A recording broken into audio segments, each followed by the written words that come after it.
Waterfalls சிக்மங்களூருக்குள்ள one of the best waterfalls எல்லாம் அவ்வளோ ஒரு அற்புதமான வாட்டர்ஃபால்ஸ்.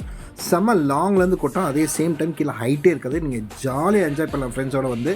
சேம் டைம்ஸ் இதுக்கு வரணுன்னா நீங்கள் நிறைய ட்ரெக் பண்ணி வரணும். ஃபஸ்ட்டு ஒரு ஜீப் பிடிச்சி வந்து அங்கேருந்து கிட்டத்தட்ட 1.5 கிலோ ட்ரெக் பண்ணி தான் நீங்கள் வரணும். ஸோ வயசானவங்க பார்த்து வாங்க, யங்ஸ்டர்ஸ் ஜாலியாக வந்து என்ஜாய் பண்ணலாம். என் வீடியோ பிடிச்சவங்க லைக் பண்ணுங்கள், ஷேர் பண்ணுங்கள், மறக்காமல் சப்ஸ்கிரைப் பண்ண தட்டி விடுங்க.